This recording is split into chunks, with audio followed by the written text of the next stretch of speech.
So we rely too much on sort of like casual emergencies for using drugs. So I don't want to work out, eat healthy, and take care of myself. So when I don't do that, oh no, there's an emergency. Well, no shit. You didn't do any of the things that everybody knows how to stay healthy with. So Ozempic is a big loser as far as I'm concerned.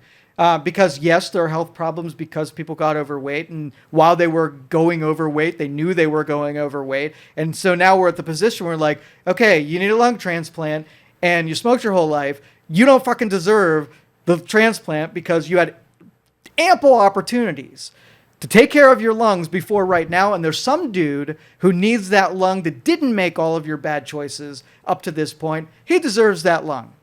Do you think it's getting increasingly more difficult to do things like eat healthy? No. With things That's that an are excuse. I'm talking about like things that are in our foods and things that are processed and all of that. No, that's an excuse. You see, the reason that you're being provided refined foods right now is because nobody will take the plunge and go find foods that aren't all ultra refined. Grocery stores just giving you what you're buying.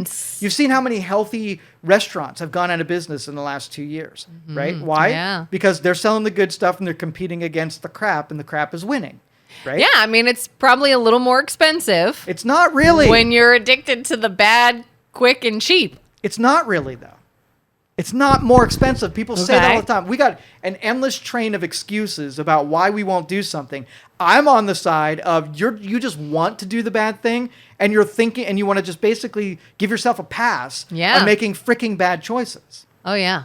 I mean, long and short of it is, if you eat healthy food, you have to eat less of it. So even though it costs more, you have to eat less because your body will then change its design, right, to take more nutrients about what you are eating. So the volume goes down. So if you filled a cart with 100 things that are healthy and you filled a cart with 100 things that are not healthy, the more healthy stuff is less money. So when I started doing keto 10 years ago, all I noticed is when I went to the grocery store, I was paying less because I was buying in portions that were way less than I was. I was just going to say, kind of depending on what you're eating, if you have a lot of protein in your diet that keeps you fuller longer, you might only be eating so much in a day. Whereas if it's high in carbohydrates and you're going through it faster and more throughout the day, you're like, oh, well, now I have to buy more. I ate more. I got to buy more. Now I'm spending more because, well, you ate 50 things instead of 5. I can remember back before I was in keto that when I would eat hamburgers, I would always have portions of 2 hamburgers. That's what's going to take to fill me up.